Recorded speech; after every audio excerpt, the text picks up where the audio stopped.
Hey golfers, Jack Spencer here, Practical Golf for All.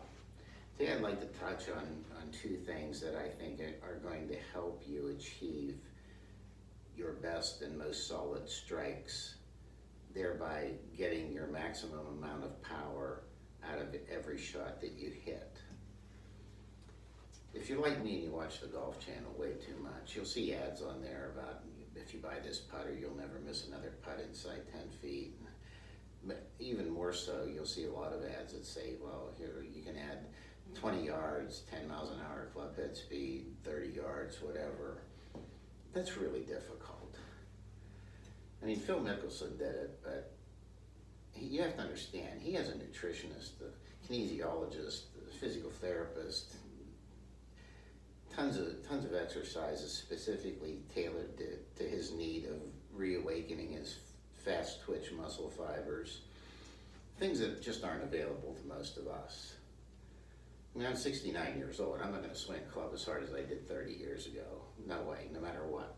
So what I can do to try to achieve my best power is to ensure that I strike the ball as consistently as possible with the sweet spot of the club head, especially with the big boy. Your misses with this will be exaggerated because of the length of the club and the lack of loft. The first thing I'd like to go over is I'll call this my trail hand, my right hand for a right-handed golfer, the grip pressure of that particular hand. Now, I have a lot of arthritis in my fingers. My pinkies just kind of hang there. My index fingers go off in direction. So I'm forced to use a double overlap grip, which is fine. But when I grip a golf club, the only finger on my trail hand, my right hand, that's really touching the grip is my middle finger. My thumb, my index finger, they can be off. The other two fingers are already sitting on top of this hand, so they aren't involved. Just my middle finger, and I'm not gripping it with that finger. I'm just letting it rest there. The grip, the pressure that you need is formulated by these last three fingers on your lead hand. This hand just needs to sit there. If you looked at a slow motion backswing of Brandt Snedeker, you would see when he's here, his thumb's off the club, his index finger's off the club. The point is that light grip pressure with your trail hand is what's going to allow, as you come down into the ball, for that club to want to naturally turn over through impact. I went over this on another video. The club, if you just swung it with your left hand, is going to naturally want to accelerate and square through impact. You do not want this trail hand to interfere with that. If you have a deft grip on it, then you're going to flip it, you're going to come down over it. There's a plethora of bad things that can happen if you grip the club too tightly with this trail hand. I would venture to say that it would be almost impossible to grip the club too lightly with your trail hand. The second thing I'd like to go over is your backswing. You see a lot of people that have upright backswings, and that's fine.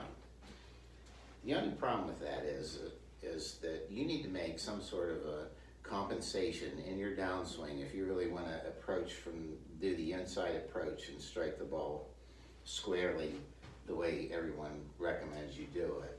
So if you have you need to kind of drop the club and then turn through it which is great. I mean, if you can do that, fine.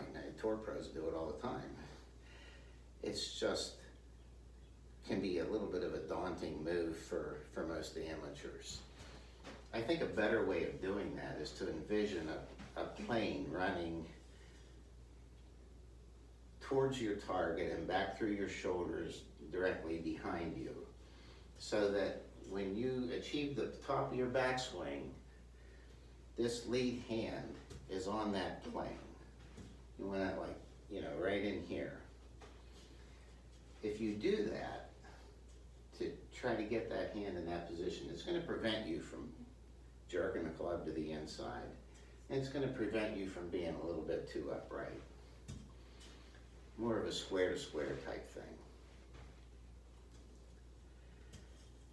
When it comes to initiating your downswing, I mentioned previously too that you should initiate it with your legs, but it needs to be a synchronized movement between your arms and your legs. And one of the best ways to initiate that is to envision at the top of your backswing, if you get this into this trail hand, lead hand into that position, that somebody has a bell with a big rope that comes down and it's in this hand. So you're up here, you got that rope in your hand and they say, ring that bell. Well, you pull it. And when you pull it, to pull it efficiently, that activates your lower body as well. The harder you pull on that rope, the more club head speed you're going to generate. Yet it'll be from such a position that you're going to be able to maintain your spine angles and hopefully approach it and get a solid strike.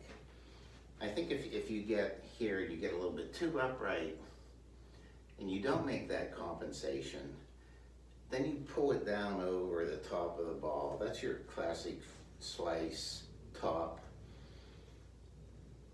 Possibly with an iron it'll be a chunk. A lot of bad things. So, two things. For your maximum power and consistency is the grip pressure on this trail hand and the action of from the top pulling that club similar to the way you would pull the rope to ring a bell. It kind of looks hopefully a little bit like this, like practically nothing. My hand's just resting on this grip. It doesn't grip it at all. It's just resting there. And then through it like that. So, and I'll be honest with you, if you want to watch this in slow motion, you can pick apart my swing, I don't care. There's things in my swing that you could always say, well, his elbow's here and it needs to be here, or his hips are here and they need to be more open, or whatever. The thing that's nearest and dearest to every touring pro's heart is consistency, repeatability.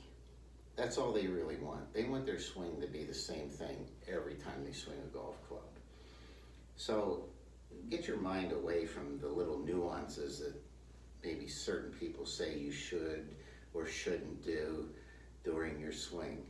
Find your swing so that you're hitting the ball, striking the ball consistently in the center of the club face.